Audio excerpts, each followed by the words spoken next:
Dans ma précédente vidéo qui marque mon retour sur la chaîne, j'avais dit que j'allais faire une série de vidéos sur l'histoire des pharaons noirs de l'Égypte antique. Il s'agit des piliers de Shabbataka et de Taaka qui sont de la 25e dynastie. L'histoire concernant Taaka est la plus marquante et la plus émouvante car Taaka s'inscrit dans la grande lignée des bâtisseurs du nouvel empire égyptien.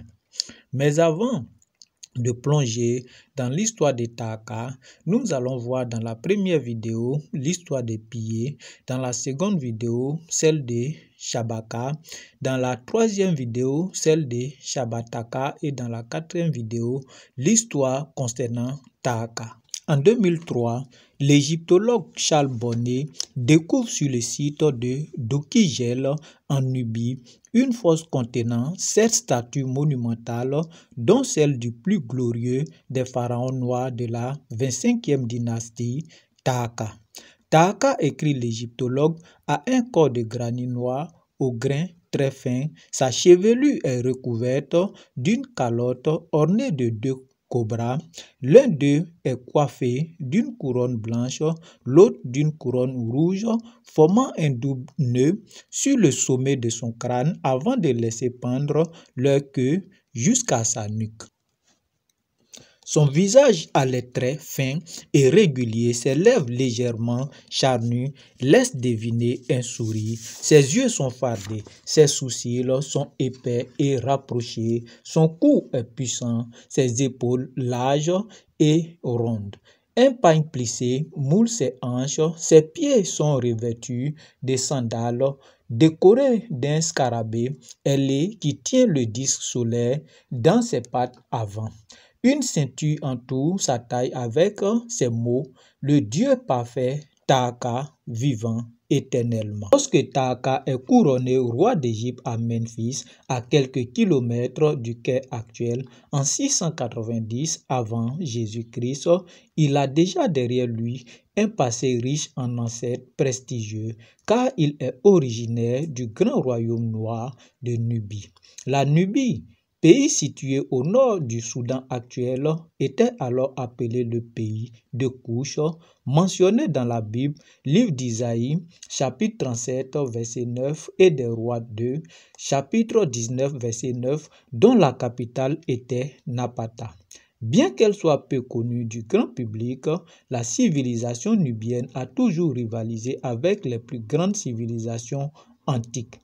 Nubie et Égypte, telles deux sœurs jumelles, n'ont jamais cessé d'être en contact comme souvent dans les familles, parfois en paix, parfois dans la discorde.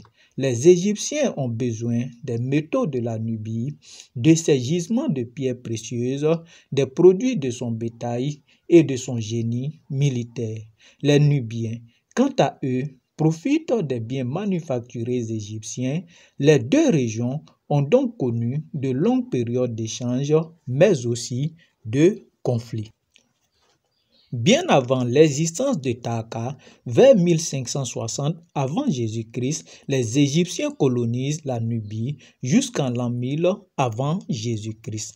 Cette coexistence de plus de 500 ans engendre la formation d'une nouvelle civilisation, une mise en commun, une mixité de cultures où chacun s'enrichit de l'autre. Tandis que les notables nubiens envoient leurs enfants se former à la cour des pharaons, les Égyptiens apprennent beaucoup des Nubiens, art de la guerre, religion, croyances interpénètrent, d'autant que les puissants prêtres du temple de Karnak sont également d'origine nubienne.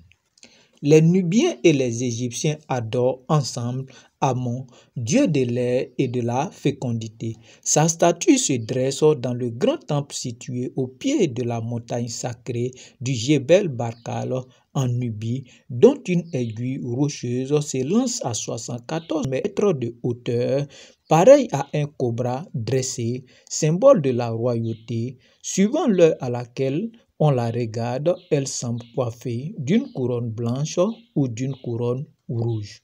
Thutmose III, sixième pharaon de la 18e dynastie, fait inscrire sur une stèle en 1457 avant Jésus-Christ qu'Amon lui est apparu en songe et qu'il habite le Jebel Barkal.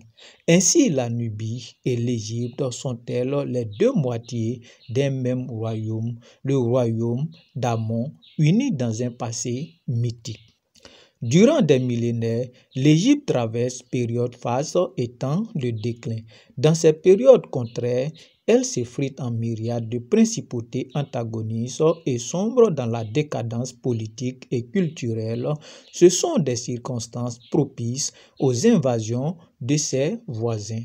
En 747 avant Jésus-Christ, profitant d'un affaiblissement égyptien, le roi nubien Pillé prend le pouvoir dans la vallée du Nil, inaugurant une dynastie de pharaons noirs qui marqua profondément la civilisation égyptienne.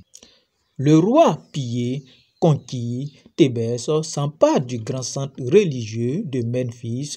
Les écrits dont nous disposons décrivent ce nouveau pharaon comme un homme pieux et droit, évitant de verser inutilement le sang, clément avec ses ennemis. Ces qualités lui vaudront des Romains et des Grecs de l'Antiquité le qualificatif de sans tache.